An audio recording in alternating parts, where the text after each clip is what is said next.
आई, तुला एकदा सांगितलेलं कळत नाही का? मला इथं या गावी राहून माझं आयुष्य उद्ध्वस्त करायचं नाही. तुला काय वाटतंय? मी इथेच राहून माझं सगळं आयुष्य असंच घालवू? या छोट्याशा जागेत अडकून माझी स्वप्नं, माझ्या इच्छा मी गाडून टाकू शकत नाही. माझी खूप मोठी स्वप्नं आहेत आई, आणि ती पूर्ण करायची असतील तर मला हे गाव सोडावंच लागेल. सुधीर हे सगळं आपल्या आईला सांगत सामान आवरत होता. कपड्यांच्या घड्या करताना त्याच्या शब्दात हट्ट होता. तर डोळ्यात दूर कुठेतरी पोहोचण्याचं स्वप्न. आणि इकडे उषाताई त्याच्या हातातून बॅग ओढण्याचा प्रयत्न करत होत्या. जणू ती बॅग नाही तर आपला मुलगाच त्यांच्यापासून निसटून जात होता. सुधीर बाळा, त्यांचा आवाज थरथरला. तुझ्याशिवाय माझं दुसरं कोण आहे रे? तुझ्या बापानंतर तूच माझा एकमेव आधार आहेस, आणि आता तूही मला सोडून चाललास. मी कोणाच्या आधारावर जगू? माझ्याबद्दल थोडा तरी विचार कर. पण सुधीरचा निर्धार पक्का झाला होता. तो गाव सोडून जाण्यावर ठाम होता. कितीही विनवण्या केल्या, कितीही आर्जव केलं तरी उषाताईंना आपल्या मुलाला थांबवता आलं नाही. शेवटचा प्रयत्न म्हणून त्यांनी त्याला समजावून सांगितलं, प्रत्येक माणूस गाव सोडून शहरात गेल्यावरच यशस्वी होतो असं नाही रे. या आपल्या छोट्याशा गावात राहूनसुद्धा तू यशस्वी होऊ शकतोस. क्षणभर थांबून डोळ्यात पाणी साठवत त्या पुढे म्हणाल्या, आणि जर तुला माझं ऐकायचंच नसेल तर मला तरी तुझ्याबरोबर घेऊन चल. त्यावर सुधीर कठोरपणे म्हणाला, आई, मी जिथे चाललो आहे तिथे माझ्यासाठीच राहायची सोय नाही. मग अशा परिस्थितीत तुला कुठे घेऊन जाऊ? आत्ता तर फक्त कामाबद्दल चर्चा झाली आहे. अजून मला पक्की नोकरीही मिळालेली नाही. उषाताईंनी दुःखाने उत्तर दिलं, हेच तर मी तुला सांगते सुधीर. अजून तुला काम मिळालेलं नाही तरीसुद्धा तू निघालास. आधी तुला व्यवस्थित नोकरी मिळू दे, मग मी तुला कधीच थांबवणार नाही. पण सुधीर ऐकण्याच्या मनस्थितीत नव्हता. तो संतापात म्हणाला, आई, या ठिकाणी मी काय काम करू? तुमचं जसं आयुष्य गेलं तसंच माझंही जावं का? यापेक्षा मी मोठ्या शहरात जाऊन माझं आयुष्य सुधारतो. ही नोकरी नाही मिळाली तर दुसरी शोधीन, पण इथे राहून मला कोणीही काम देणार नाही आई. आता काहीही झालं तरी मी मुंबईला जाऊनच नोकरी करणार आहे. हे बोलून सुधीरने उषाताईंचा हात झटकला. क्षणाचाही विचार न करता त्याने बॅग उचलली आणि घराच्या उंबरठ्याबाहेर पाऊल टाकलं. आणि उषाताई दारातच थिजून उभ्या राहिल्या. डोळ्यात अश्रू, हात रिकामे, आणि आयुष्यभराचा आधार दूर जाताना पाहणारी एक असहाय्य आई. उषाताई हताशपणे त्याला जाताना पाहत उभ्या राहिल्या. डोळ्यात पाणी साचलं होतं, पण सुधीरने एकदाही मागे वळून पाहिलं नाही. कंठ दाटून आला तरी त्या पाठीमागून ओरडत राहिल्या, सुधीर, मला सोडून जाऊ नकोस रे.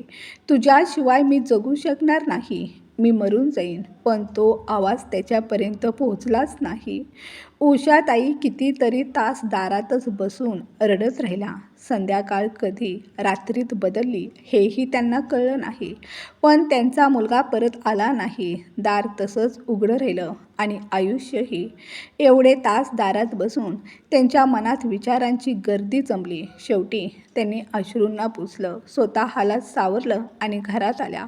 अंथरुणावर अंग टाकलं, पण मन झोपायला तयार नव्हतं. विचार करत करत केव्हा डोळे लागले तेच कळलं नाही. सकाळी जाग आल्यावर त्यांनी सर्वात आधी आपल्या मुलाला फोन लावला. आवाजात काळजी आणि ओढ दाटलेली होती.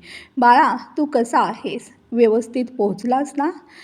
मला तुझी खूप आठवण येते रे. घर खूपच रिकामं वाटतंय. पलीकडून सुधीरचा आवाज आला, थोडा थंड, थोडा दूर. आई, काही दिवसांचीच गोष्ट आहे.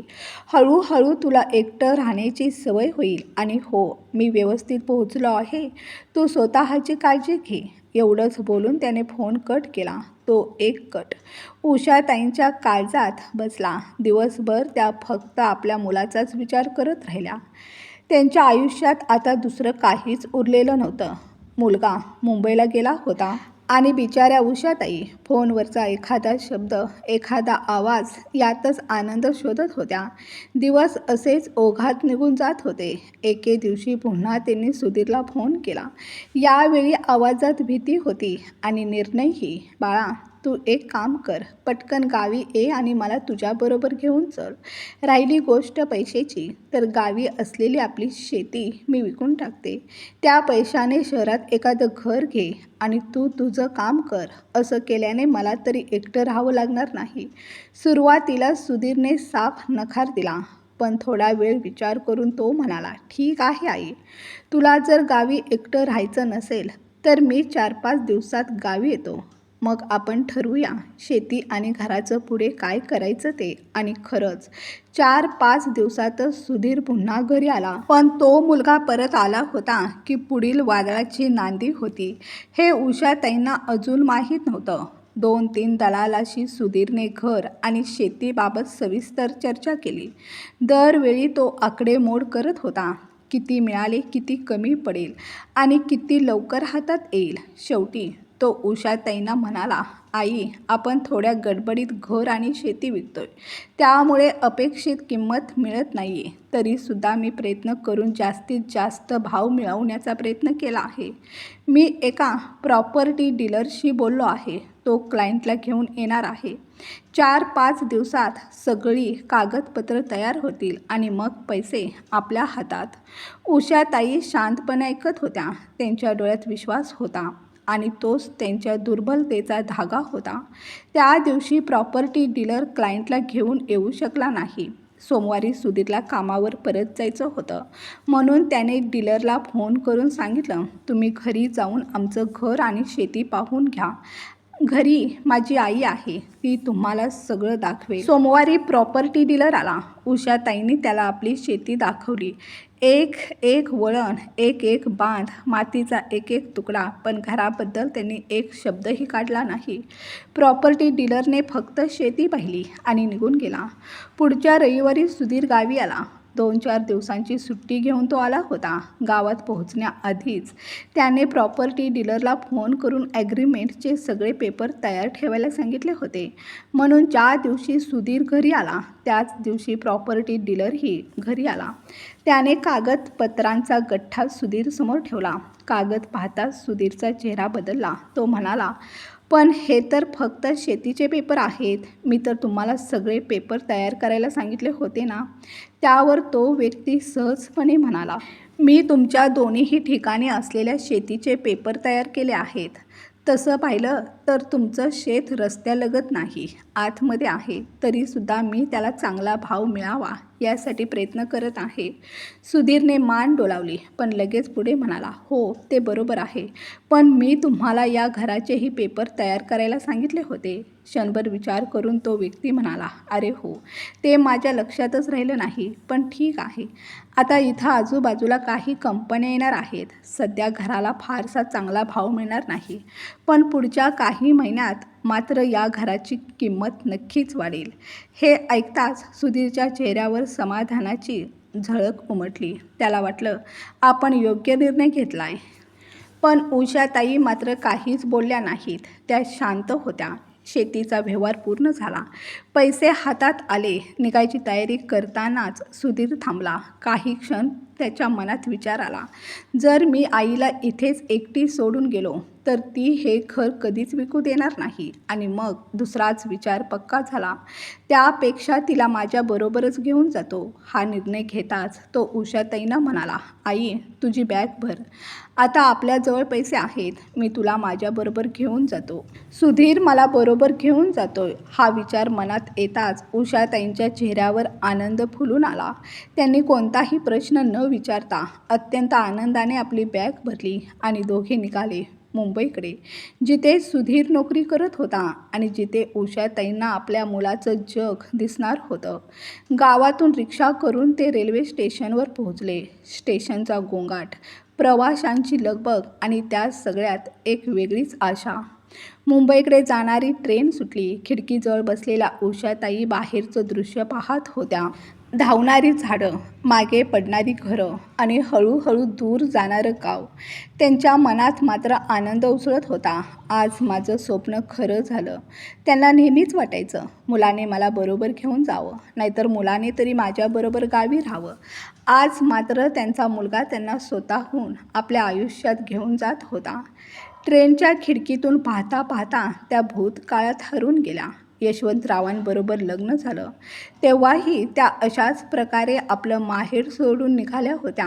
नवीन घर, नवीन माणसं, नवीन आयुष्य. त्या दिवशीही मनात थोडी भीती होती, पण त्याहून जास्त आशा. आजही तसंच होतं.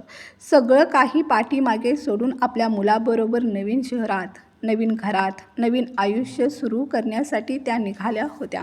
सुधीरने आईकडे पाहिलं. ती झोपलेली नव्हती. खिडकीबाहेरचं दृश्य पाहून आनंदी होत होती.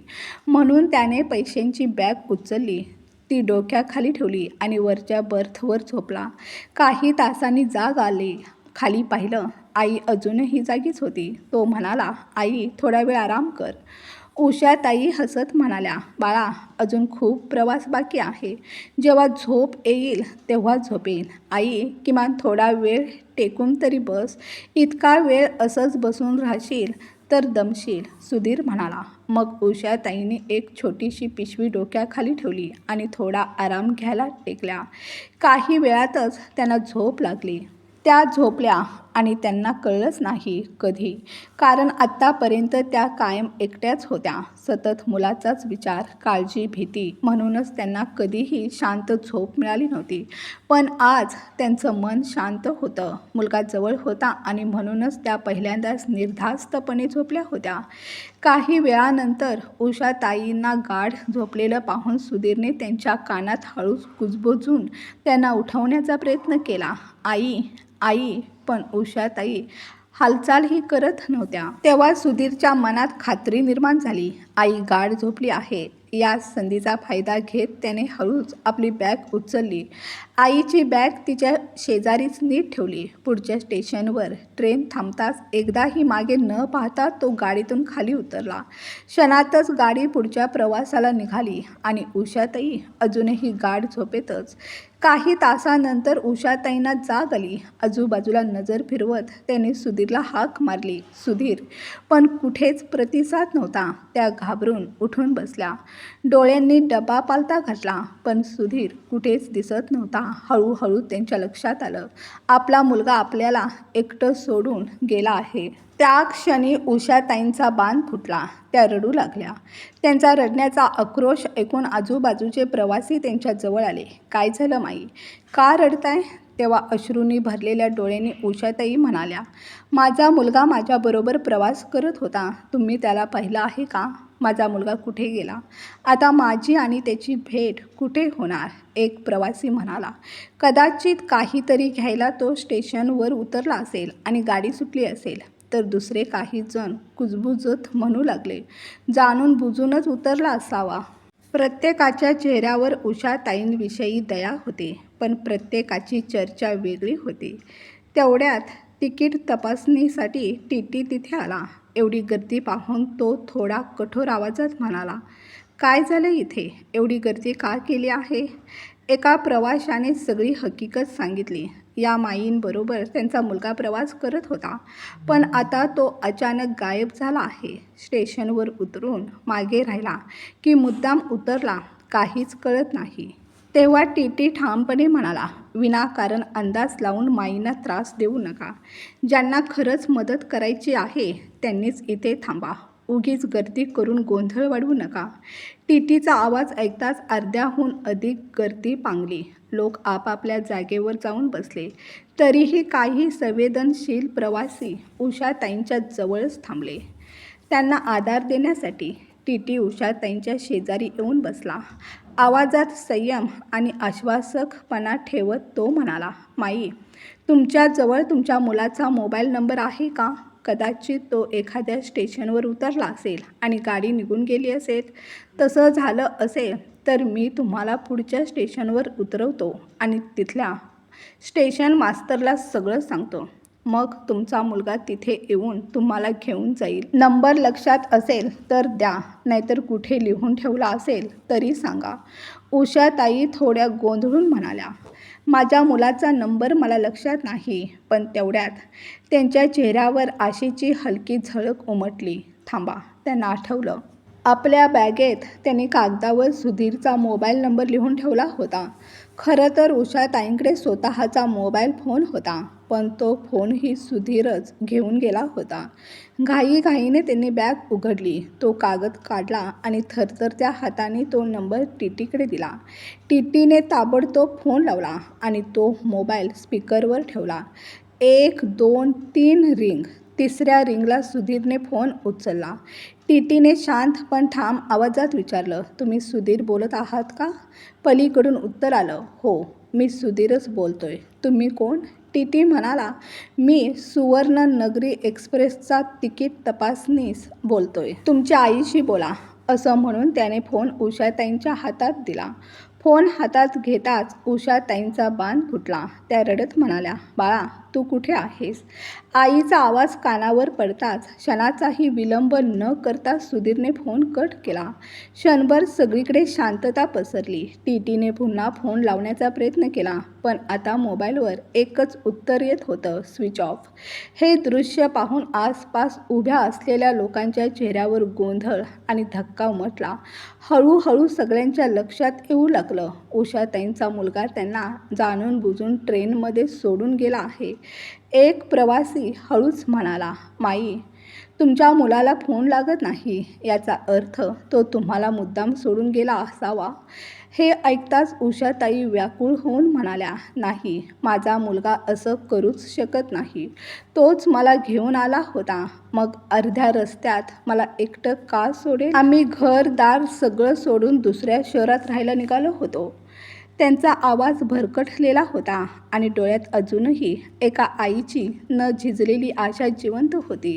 तेव्हा तिथे उभा असलेला एक तरुण उषाताईंचं बोलणं लक्ष देऊन ऐकत म्हणाला, घरदार सोडून निघालात म्हणजे काय माई? उषाताई खोल श्वास घेत म्हणाल्या, आम्ही आमचं शेत विकलं आहे. त्या पैशात शहरात नवीन घर घेऊन राहायचं ठरवलं होतं, ज्या शहरात माझा मुलगा नोकरी करतो. क्षणभर थांबून त्या पुढे म्हणाल्या, ज्या ठिकाणी आपण पोट भरण्यासाठी पैसे कमवतो ना, तेच ठिकाण आपलं खरं घर असतं, असं तो मला नेहमी सांगायचा. म्हणूनच आम्ही आमची शेती विकली, शहरात जाऊन तिथंच घर घेऊन राहण्यासाठी. त्यांचा आवाज भरून आला. म्हणूनच माझा मुलगा मला त्याच्याबरोबर घेऊन निघाला होता. उषाताईंचं हे बोलणं ऐकताच डब्यातल्या लोकांच्या चेहऱ्यावरचा गोंधळ हळूहळू धक्क्यात बदलू लागला. सगळ्यांच्या लक्षात येत होतं, उषाताईंना त्यांच्या मुलाने फसवलं आहे आणि तेही पूर्ण विचार करून, जाणून बुजून. आता ट्रेनमधले लोक अस्वस्थ झाले. एक जण म्हणाला, तुमचा मुलगा मुंबईत राहतो असं तुम्ही म्हणत होतात ना? मग मुंबई आल्यानंतर आम्ही तुम्हाला सांगू तिथेच उतरा. पण लगेचच दुसरा आवाज उठला, मुंबई इतकी मोठी आहे, माईंना नेमकं कोणत्या स्टेशनवर उतरायचं? त्यांच्याजवळ मुलाचा पत्ता तरी आहे का? आणि एवढ्या मोठ्या शहरात या एकट्या आपल्या मुलाला कशा शोधणार? मुलाला शोधायच्या नादात या स्वतःच हरवून बसतील. या बोलण्यात भीतीही होती आणि वास्तवाचं भानही. मग तिथे उपस्थित असलेल्या सगळ्या लोकांनी आपापसात चर्चा केली. बराच वेळ विचारविनिमय झाल्यानंतर एक निर्णय पुढे आला, उषाताईंनी त्यांच्या गावी परत जाणं हाच योग्य मार्ग आहे. सगळ्यांचं म्हणणं एकच होतं, जर मुलगा त्यांना शोधत असेल तर तो नक्कीच त्यांच्या गावी येईल. तेव्हा त्या समूहातून एक व्यक्ती पुढे येऊन म्हणाला, माई, तुमचं घर अजून आहे ना? उषाताई थोड्या संकोचाने म्हणाल्या, हो, शेत विकलं आहे, पण घर अजूनही माझंच आहे. ते ऐकताच दुसरा एक जण ठामपणे म्हणाला, जर तुमचा मुलगा पैशाचा लोभी असेल तर ते घर विकण्यासाठी तो नक्कीच कधीतरी गावी परत येईल. त्याला ते घर विकायचंच असणार, म्हणूनच त्याने तुम्हाला इतक्या दूर आणून रेल्वेमध्ये सोडून दिलं. हे ऐकून उषाताईंच्या मनातील शेवटची आशाही डळमळीत झाली. आता एक गोष्ट मात्र ठरली होती, उषाताईंना त्यांच्या गावी परत जायचंच होतं. पण प्रश्न अनेक होते. त्या एकट्या एवढ्या लांबचा प्रवास कसा करणार? त्यांच्याजवळ पुरेसे पैसे आहेत का? मधल्या एखाद्या स्टेशनवर ट्रेन बदलावी लागली तर त्या ते जमवू शकतील का? अशा असंख्य प्रश्नांनी सगळ्यांची मनं भरून आली आणि प्रत्येकजण मनातच विचार करू लागला, आता या माईंना एवढ्या दूरवरून त्यांच्या घरी परत कोण घेऊन जाणार. कारण प्रत्येकालाच आपापली कामं होती आणि आजच्या धावपळीच्या आयुष्यात कोण कोणासाठी वेळ काढणार. म्हणतात ना, आजच्या या स्वार्थी जगात सुद्धा अजून काही माणसं अशी आहेत जी दुसऱ्याच्या संकटात धावून येतात. असाच एक माणूस उषाताईंना म्हणाला, माई, आम्ही मुंबईला चाललो आहोत. मुंबईला पोहोचल्यानंतर आम्ही तुम्हाला तुमच्या गावी जाणाऱ्या ट्रेनमध्ये बसवू. पण एक समस्या आहे. मुंबईला पोहोचल्यावर तुमच्या गावी जाणारी ट्रेन वेळेत असली पाहिजे. कारण माझ्यासोबत माझी बायको आहे आणि तिची तब्येत बरी नाही. म्हणून मी जास्त वेळ स्टेशनवर थांबू शकणार नाही. हे ऐकून उषाताई थोड्या घाबरल्या. त्या म्हणाल्या, मुंबई खूप मोठं शहर आहे ना, तिथे इतक्या ट्रेन असतील आणि चुकून मी दुसऱ्याच ट्रेनमध्ये बसले तर मी पुढे जाणार कशी. माझ्याजवळ तर एक पैसाही नाही. तेव्हा तिथे उभ्या असलेल्या एका व्यक्तीने शांतपणे खिशातून 200 रुपये काढले आणि उषाताईंच्या हातात ठेवत म्हणाला, माझ्याजवळ एवढेच पैसे आहेत. उषाताईंनी ते पैसे घेण्यास नकार दिला. पण तो माणूस हसत म्हणाला, संकटाच्या वेळी दुसऱ्याला मदत करणं हीच खरी माणुसकी आहे. पैसे कमी आहेत मान्य आहे, पण तुमच्या उपयोगी नक्कीच पडतील. कृपया घ्या. त्याच्या आग्रहानंतर उषाताईंनी ते पैसे घेतले. हे पाहून तिथे उपस्थित असलेले इतर लोकही पुढे आले. कोणी 100 रुपये दिले तर कोणी 200. अशा रीतीने उषाताईंकडे एकूण 1000 रुपये जमा झाले. त्या पैशात त्या आपल्या घरी पोहोचू शकत होत्या. या सगळ्या गोंधळात मुंबई कधी जवळ आली कोणालाच कळलं नाही. थोड्याच वेळात ट्रेन मुंबईत थांबली. तेव्हा तो माणूस उषाताईंना म्हणाला, माई, मला याच स्टेशनवर उतरायचं आहे. आपण इथेच उतरूया. स्टेशनवर उतरल्यावर त्याने चौकशी केली तेव्हा कळलं, 1 तासाने उषाताईंना त्यांच्या गावी जाणारी ट्रेन लागणार होती. त्याने आपल्या आजारी बायकोला आणि उषाताईंना स्टेशनवरील एका बाकड्यावर बसायला सांगितलं आणि म्हणाला, तुम्ही इथेच थांबा, मी लगेच येतो. थोड्याच वेळात तो वडापाव घेऊन परत आला. त्याने आधी उषाताईंना खायला दिलं, मग बायकोला. त्या क्षणी उषाताईंना पोटभर अन्नापेक्षा त्या माणसाची माणुसकी अधिक पोटभर वाटत होती. निघताना तो उषाताईंना म्हणाला, माई, थोड्याच वेळात तुमच्या गावी जाणारी ट्रेन लागेल. प्रवास करताना काळजी घ्या आणि एक गोष्ट लक्षात ठेवा, या प्रवासात तुमच्याबरोबर जे घडलं आहे ते कुणालाही सांगू नका. कारण या जगात सगळेच लोक चांगले असतात असं नाही. कोणी तुमच्या परिस्थितीचा गैरफायदा घेऊ नये. म्हणून थोडं धैर्य ठेवा. जास्त काळजी करू नका. तुम्ही सुखरूप तुमच्या घरी पोहोचाल. आणि अजून एक, ज्यांना मुलं नसतात ते लोक जगत नाहीत का. उषाताई काहीच बोलल्या नाहीत. मान खाली घालून गप्प बसून राहिल्या. थोड्या वेळाने तो मुलगा पुन्हा म्हणाला, तुमची ट्रेन लागायला अजून अर्धा तास आहे. तुम्हाला वेटिंग रूममध्ये जाऊन फ्रेश व्हायचं असेल तर जाऊन या. प्रवासाच्या थकव्याने उषाताईंचं अंग अक्षरशः गळून पडलं होतं. म्हणून त्या वेटिंग रूममध्ये गेल्या, अंघोळ केली, साडी बदलली आणि पुन्हा तो मुलगा व त्याची बायको ज्या बाकड्यावर बसले होते त्याच बाकड्यावर येऊन बसल्या. तो मुलगा त्यांच्या बॅगेत त्यांच्यासाठी आणलेलं जेवण आणि पाण्याची बाटली ठेवत होता.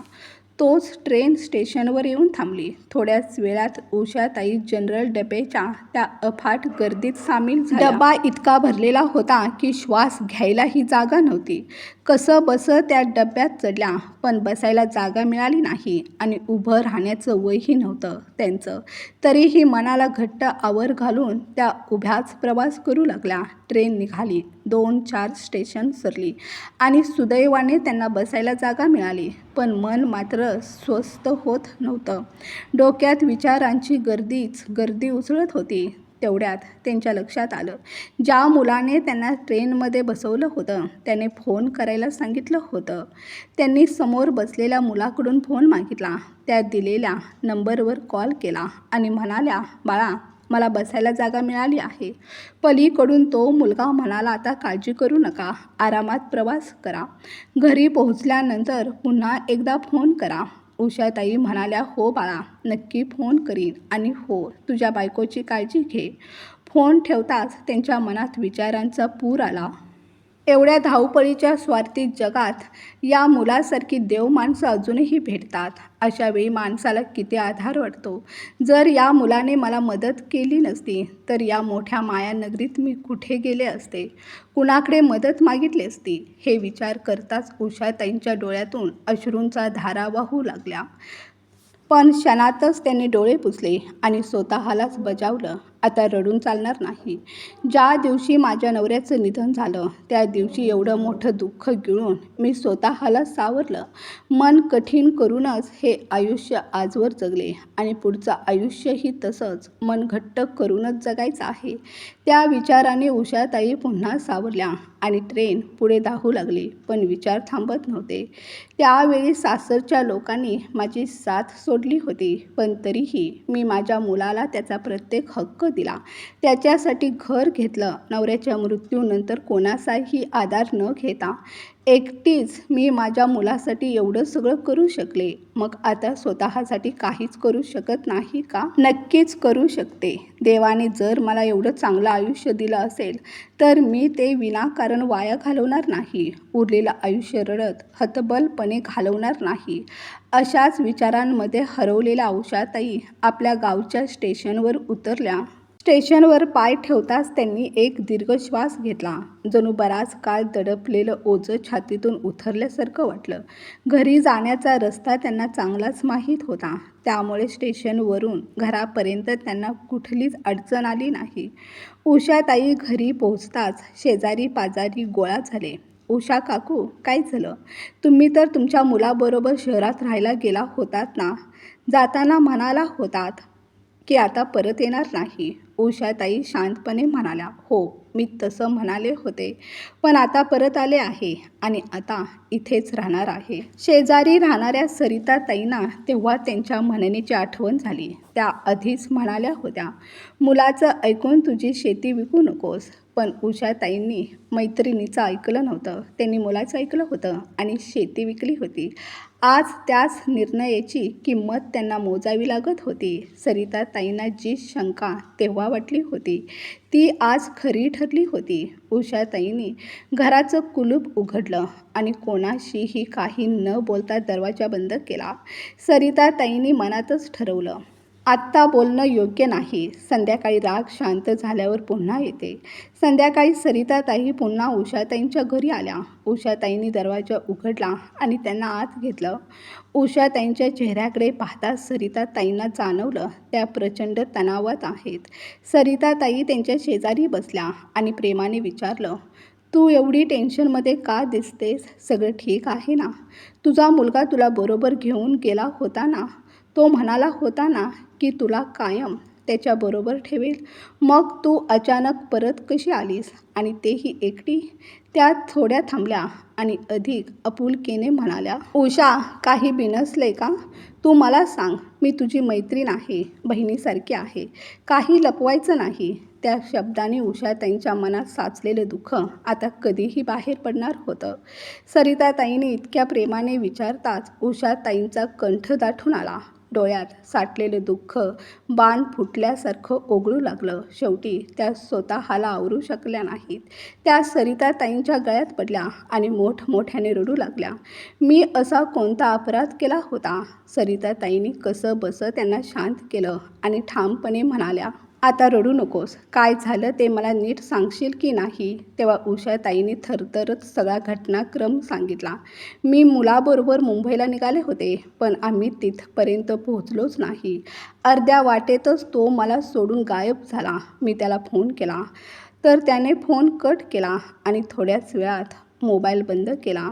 एवढंच नाही तर माझ्या बॅगेतला माझा मोबाईलसुद्धा तो घेऊन गेला. हे सगळं ऐकताच सरिताताईंच्या पायाखालची जमीन सरकली. कोणता मुलगा आपल्या जन्मदात्या आईबरोबर असा वागू शकतो? हा विचार त्यांच्या मनात घुमू लागला. त्या क्षणातच सरिताताईंनी आपल्या मुलाला हाक मारली आणि उषाताईंच्या घरी बोलावून घेतलं. सुधीरला फोन लाव, त्यांनी सांगितलं. सरिताताईंच्या मुलाने सुधीरला फोन केला, पण सुधीरने फोन उचलला नाही. कदाचित नंबर ओळखीचा होता. मग त्याने दुसऱ्या नंबरवरून फोन लावला. तेव्हा मात्र सुधीरने फोन उचलला. सरिताताई शांत आवाजात म्हणाल्या, सुधीर बाळा, मी सरिता काकी बोलते. मला उषाबरोबर थोडं बोलायचं होतं. ती गेल्यापासून माझं कशातच लक्ष लागत नाही. मला तिची खूप काळजी वाटते. म्हणून विचार केला की फोन करून तिची विचारपूस करावी. तुम्ही व्यवस्थित पोहोचलात ना?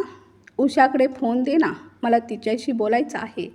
हे ऐकताच सुधीर गडबडला. थोडा वेळ अडखळत तो म्हणाला, काकी, आई बाहेर गेली आहे. मी तिला सांगतो नंतर तुम्हाला फोन करायला. पण सुधीरला काय माहीत, त्याची आई गावाकडे परतली आहे. त्याला तर एवढंच वाटत होतं की आई कुठेतरी रस्त्यावर भटकत असेल. म्हणूनच वेळ मारून नेण्यासाठी त्याने हे कारण पुढे केलं. सरिताताई अजून काही बोलणार हे ओळखून उषाताईंनी क्षणात पुढे झुकून सरिताताईंच्या तोंडावर हात ठेवला.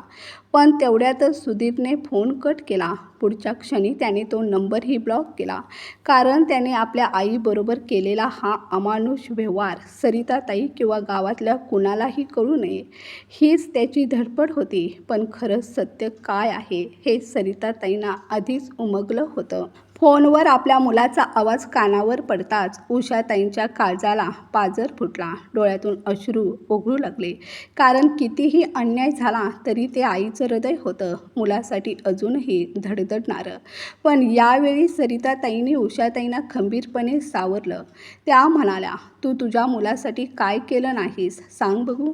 तू तर त्याच्यासाठीच जगत होतीस आणि त्याने तुझ्याशी काय केलं? या गावात राहायला आलात तेव्हा तुमच्याजवळ काहीच नव्हतं. शून्यातून सुरुवात केली. दोघांनी राबून शेतीचा छोटासा तुकडा विकत घेतला. स्वतःच्या घामाच्या पैशातून हे घर उभं केलंस. पण तू इथेच थांबलीस का? नाही. फक्त तुझ्या मुलाला चांगलं शिक्षण मिळावं, त्याला कोणतीही कमतरता भासू नये म्हणून अजून एक शेती विकत घेतलीस. एवढं सगळं करणारी तू अक्कल कमी आहे असं वाटतं का तुला? एवढं बोलून सरिताताई हसल्या. त्या हसण्यात टोचणीही होती आणि आधारही. तेव्हा उषाताईंच्या ओठांवरही हळूच हास्य उमटलं. त्या म्हणाल्या, खरंच तू अगदी बरोबर बोलतेस. आता इथून पुढे मला फक्त स्वतःबद्दल विचार करायला हवा. त्या दिवसापासून उषाताईंनी आपल्या नव्या आयुष्याची सुरुवात केली. त्या घराकडे एक नजर टाकत म्हणाल्या, सरिता, पण आता घरात काही शिल्लक नाही. जाताना बरंचसं सामान विकून टाकलं. काही वस्तू शेजाऱ्यांना दिल्या. तेव्हा सरिताताई सहज म्हणाल्या, त्यात काळजी कशाची? शेजाऱ्यांना दिलेल्या वस्तू परत मागून घे. उषाताई थोड्या खिन्नपणे म्हणाल्या, ते ठीक आहे, पण ज्या वस्तू विकल्या आहेत त्या तर पुन्हा विकत घ्याव्या लागणार आणि त्यासाठी पैसे हवेत. पैसे मिळवायचे असतील तर काम करणं गरजेचं आहे. पण या वयात माझं वय जवळपास 60 झालं आहे. आता मी कोणतं काम करू शकते? तेव्हा सरिताताई ठामपणे म्हणाल्या, तू जे काम आधी करत होतीस तेच पुन्हा सुरू कर. आजच्या काळात कोणी स्वतः राबत नाही. दुसऱ्याकडून काम करून घेतलं जातं आणि त्यातूनच पैसा कमावला जातो. सरिताताईंचं बोलणं उषाताईंना पटून गेलं. त्यांनी आपलं जुनं काम पुन्हा सुरू केलं. त्या दुसऱ्याचं शेत करायला लागल्या. त्या शेतात वेगवेगळ्या प्रकारच्या भाज्या लावल्या. मेहनतीचं फळ मिळू लागलं आणि हळूहळू चांगला पैसा हातात पडू लागला. ज्या व्यक्तीची शेती त्यांनी घेतली होती त्याला वर्षभराची ठरलेली रक्कम देऊनही उषाताईंकडे भरपूर पैसे शिल्लक राहिले. दिवसेंदिवस त्यांचा फायदा वाढत गेला आणि त्याचबरोबर आत्मविश्वासही. उषाताई स्वतः शेतात राबत नव्हत्या, पण ज्या लोकांकडून त्या काम करून घेत होत्या त्यांना त्या वेळेवर आणि प्रामाणिकपणे मजुरी देत होत्या. त्यामुळे त्यांच्या शेतात काम करण्यासाठी लोक स्वतःहून तयार होत होते. इथे काम केलं तर पैसे वेळेवर मिळतात, ही ओळख हळूहळू उषाताईंच्या नावाशी जोडली गेली. काळाच्या ओघात त्यांनी स्वतःचं शेत विकत घेतलं. आता त्यांच्या नावावर स्वतःची शेती होती. पण यावेळी एक गोष्ट पूर्णपणे बदलली होती. आता त्या फक्त मुलासाठी पैसा कमवत नव्हत्या. स्वतःचं शेत घेतल्यानंतर ज्या मजुरांना त्या कामावर घेत होत्या त्यांना इतरांपेक्षा जास्त पैसे देऊ लागल्या. इतकंच नव्हे तर त्यांच्या मुलांच्या शिक्षणाचा खर्चही स्वतःच्या पैशातून उचलू लागल्या. दुसऱ्याच्या आयुष्यात उजेड पेरण्याचं समाधान उषाताईंना पहिल्यांदाच लाभत होतं. पण म्हणतात ना, देव परीक्षा घेतो. उषाताईंच्या आयुष्यात ही तशीच एक कठीण वेळ आली. एका वर्षी पीक काढायच्या अगोदरच मुसळधार पाऊस कोसळला पाहता पाहता सगळं शेत पाण्याखाली गेलं. मेहनतीने उगवलेलं पीक अक्षरशः वाहून गेलं. त्या वर्षी उषाताईंच्या हातात काहीच उरलं नाही. जे थोडेफार पैसे शिल्लक होते तेही शेतात काम करणाऱ्या लोकांची मजुरी देताना संपून गेले. पण उषाताई खचल्या नाहीत. पडल्या पण उठल्या. पुढच्या वर्षी त्यांनी आपल्या शेतात असं एक पीक घेतलं जे गावातल्या कोणत्याही शेतकऱ्याने याआधी कधीच घेतलं नव्हतं.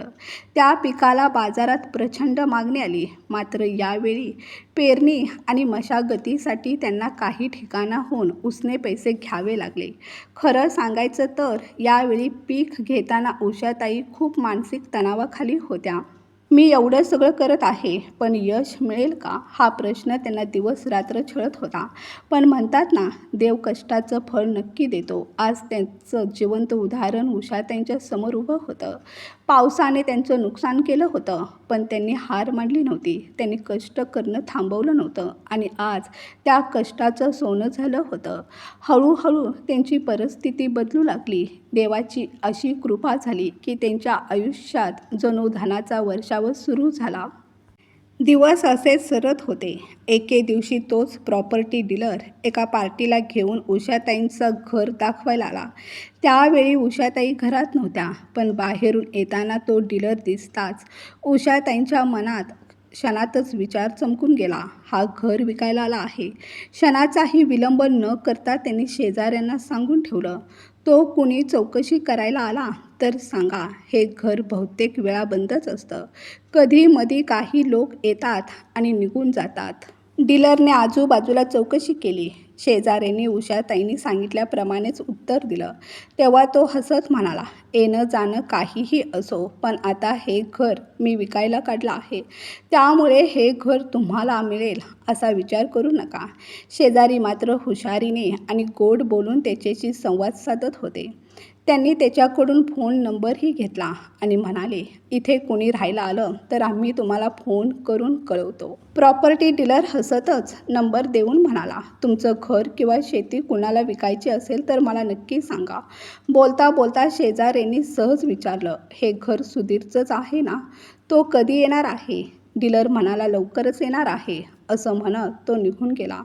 उषाताईंनी आता सुधीरच्या स्वागताची तयारी सुरू केली होती. पण हे स्वागत प्रेमाचं नव्हतं, तर त्याला आयुष्यभर लक्षात राहील असा धडा देण्यासाठीचं होतं. मन घट्ट करून त्या थेट पोलीस ठाण्यात गेल्या आणि तक्रार नोंदवली. माझ्या मुलानं मला फसवून माझं शेत विकलं आणि मला दूर नेऊन ट्रेनमध्ये झोपलेल्या अवस्थेत टाकून दिलं. तक्रार नोंदवताच पोलीसही सावध झाले. आता तेही सुधीरची वाट पाहू लागले होते. दरम्यान उषाताईंच्या गावाच्या आसपास एक मोठी सरकारी कंपनी येणार असल्याची चर्चा होती. त्या बातमीमुळे परिसरातील जमिनीचे भाव आकाशाला भिडले होते. ही संधी कळताच पैशाच्या लोभानं आंधळा झालेला सुधीर एक दिवस घर विकायच्या इराद्यानं तिथे आला. त्याने गेट उघडलं, आत पाऊल टाकलं. घराला कुलूप नव्हतं. दरवाजा उघडाच होता. त्याला वाटलं डीलर पार्टीला घेऊन आतच असावा, पण तो हळूच घरात शिरला आणि पुढच्याच क्षणी त्याच्या पायाखालची जमीन सरकली. समोर उभी होती तीच आई, उषाताई, जिला तो ट्रेनमध्ये झोपलेली सोडून निघून गेला होता. क्षणभर सुधीर गोंधळून गेला. काय बोलावं, कसं वागावं त्याच्या तोंडातून शब्दच फुटेना. तेवढ्यातच बाहेर हालचाल झाली आणि पोलीस घरात दाखल झाले. उषाताई शांत पण ठाम आवाजात म्हणाल्या, हा बघा माझा नालायक मुलगा. यानं आधीच मला फसवून माझी शेती विकली आहे आणि आता हे घर विकायला आला आहे. तुम्हाला विश्वास नसेल तर थोडा वेळ थांबा. क्षणभर थांबून त्या थंडपणे पुढे म्हणाल्या, तो प्रॉपर्टी डीलर पार्टीला घेऊन येणारच असेल. त्या शब्दात सूड नव्हता. होता तो आईचा न्याय. उषाताई अजून बोलतच होत्या. तेवढ्यात अचानक दारात प्रॉपर्टी डीलर उभा राहिला. सरिताताईंनीच त्याला फोन करून कळवलं होतं की सुधीर घरी आला आहे. त्यामुळे आज तरी सौदा फायनल होईल अशा आशेनेच तो तिथे आला होता. पण घरात पाऊल टाकताच समोर पोलीस आणि उषाताईंना पाहून त्याच्या पायाखालची जमीनच सरकली. चेहऱ्यावरचा आत्मविश्वास क्षणात उतरला. तेवढ्यात एका पोलीस कर्मचाऱ्याने त्याच्या खांद्यावर हात ठेवत कडक आवाजात विचारलं, काय रे, इथे का आला आहेस? घाबरलेला डीलर लगेच म्हणाला, साहेब, मी हे घर विकायला आलो आहे. मी फक्त प्रॉपर्टी डीलर आहे. पोलीस थंड पण धारदार आवाजात म्हणाले. अच्छा, मग हे घर कोणाचं आहे? तो गडबडून म्हणाला, हे घर सुधीर साहेबांचं आहे. या पलीकडे मला काहीच माहीत नाही साहेब. एवढं ऐकताच पोलिसांनी त्याच्या खांद्यावरचा हात काढला आणि थेट कॉलर पकडत संतापून विचारलं, या घराच्या कागदांवर कोणाच्या सह्या आहेत हे तरी पाहिलं नव्हतंस का? डीलर घामाघूम झाला. अडखळत्या शब्दात तो म्हणाला, कागदांवरच्या सह्या उषाताईंच्याच आहेत साहेब. पण माझं सगळं बोलणं सुधीर साहेबांबरोबरच झालं होतं. तो एवढंच बोलला होता. तेवढ्यात उषाताईंचा संयम सुटला. त्या भरल्या डोळ्यांनी पण ठाम आवाजात म्हणाल्या, मी त्या घराच्या कागदांवर एकही सही केली नाही. माझा हा नालायक मुलगा माझ्याशी असा विश्वासघात करेल हे मला माहीत असतं तर मी माझ्या शेतीच्या कागदांवर ही सही केली नसती. माझ्या स्वतःच्या मुलानं मला फसवलं आहे. क्षणभर सगळीकडे शांतता पसरली. तेव्हा पोलिसांनी सुधीरकडे वळून कठोरपणे विचारलं, तुझ्या आईच्या मर्जीशिवाय तू हे घर विकायचं धाडस तरी कसं केलंस? सुधीर घाबरलेल्या स्वरात म्हणाला, मी हे घर विकायला आलो नव्हतो. फक्त या घराची किंमत किती आहे ते ठरवण्यासाठीच या डीलरला घरी बोलावलं होतं. तेवढ्यात तिथेच उभ्या असलेल्या दुसऱ्या पोलीस कर्मचाऱ्याने संतापून त्याच्या थोबाडीत जोरदार चपराक मारली. त्या धक्क्याने सुधीरची सगळी हवा निघून गेली. घामाघूम झालेला तो पोपटासारखा अडखळत बोलू लागला, साहेब, मी पैशाच्या लोभात अडकलो होतो. आईची खोटी सही करून हे घर विकायचा माझा डाव होता. एवढं ऐकताच परिस्थिती क्षणात बदलली. पोलिसांनी क्षणाचाही विलंब न लावता सुधीरला ताब्यात घेतलं. त्याचा खोटेपणा, लोभ आणि अपराध त्या एका कबुलीत पूर्णपणे उघडा पडला. पोलीस जेव्हा सुधीरला पकडून घेऊन जात होते तेव्हा तो सुटकेसाठी तडफडू लागला. मोठ्या आवाजात ओरडत तो म्हणाला, आई तू बघत नाहीस का? पोलीस मला तुझ्या समोरून घेऊन जात आहेत आणि तू काहीच बोलत नाहीस. तू आपल्या मुलाचा तमाशा बघत बसली आहेस का? तेव्हा उषाताईंच्या डोळ्यात पाणी होतं पण आवाजात कणखरपणा होता. त्या शांतपणे म्हणाल्या, कोणती आई? ज्या दिवशी तू मला ट्रेनमध्ये झोपून निघून गेलास त्या दिवशी मी तुझी आई नव्हते का? जेव्हा मी तुला फोन केला तेव्हा तू कॉल कट केलास, नाहीतर मोबाईल स्विच ऑफ करून ठेवलास. तेव्हा तुझी आई कुठे होती सांग? तू पैशाचा लोभी आहेस सुधीर. अशा मुलापेक्षा मुलगाच नसलेला बरा. माझ्याकडे जे काही होतं ते सगळं तुझंच होतं. माझ्या मृत्यूनंतर ते आपोआप तुझ्या नावावर झालं असतं. पण तुला थांबायचं नव्हतं. तुला सगळं आत्ताच हवं होतं. तू एवढा लोभी आहेस की मलासुद्धा विकायला मागे पुढे पाहिलंस. मी रडत होते तेव्हा तू तोंड फिरवलंस. मग आज तुझ्या डोळ्यातलं पाणी मला कसं खरं वाटावं? इतकं बोलून उषाताईंनी पोलिसांकडे पाहिलं आणि ठाम स्वरात म्हणाल्या, याला माझ्या नजरेसमोरून घेऊन जा. पोलीस सुधीरसोबत त्या प्रॉपर्टी डीलरलाही घेऊन गेले. कारण या सगळ्यामागे तोही तितकाच दोषी होता. तो सुधीरला सांगत होता, सर, तुम्ही काहीही करा, फक्त तुमच्या आईच्या सह्या करून घ्या. उरलेलं सगळं मी बघतो. दोघांनाही तुरुंगात टाकण्यात आलं. नंतर प्रॉपर्टी डीलरने माफी मागितली, दंड भरला आणि स्वतःची सुटका करून घेतली. पण सुधीर आईशी विश्वासघात केलेल्या गुन्ह्यात तो तुरुंगातच राहिला. त्याने अनेकदा उषाताईंच्या पाया पडून माफी मागितली, हात जोडले, अश्रू ढाळले, पण उषाताईंनी त्याला माफ केलं नाही. कारण काही अपराधांना शिक्षा असते आणि काही अपराधांना क्षमाच नसते. आता उषाताई आपल्या आयुष्याचे उरलेले दिवस शांततेत, समाधानाने जगत होत्या. मनाच्या कुठल्या तरी कोपऱ्यात त्यांना आपल्या मुलाची आठवण येत असे. पण त्या आठवणींना त्यांनी माफीत बदलू दिलं नव्हतं. कारण काही जखमा अशा असतात ज्या आठवणींनी जाग्या होतात पण क्षमेने भरून येत नाहीत. उषाताईंच्या शेतावर काम करणाऱ्या मजुरांच्या मुलांच्या शिक्षणाची संपूर्ण जबाबदारी आता त्यांनी स्वतःच्या खांद्यावर घेतली होती. ही मुलं मोठी होऊन शिकावीत, स्वबळावर उभी राहावी, चांगली नोकरी मिळवावी, हीच त्यांची एकमेव इच्छा होती. ती मुलं त्यांच्या रक्ताची नव्हती पण उषाताईंच्या मायेच्या ऋणात बांधलेली होती.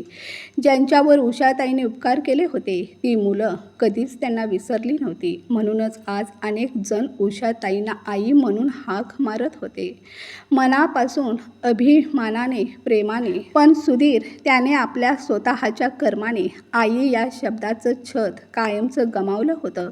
आई जिवंत असूनही तो पोरका झाला होता. मित्रांनो, कथा आवडली असेल तर कथेला लाईक, शेअर करा. चॅनलवर नवीन असाल तर प्लीज आपल्या चॅनलला सबस्क्राईब करा. कथा ऐकल्याबद्दल आणि वाचल्याबद्दल धन्यवाद.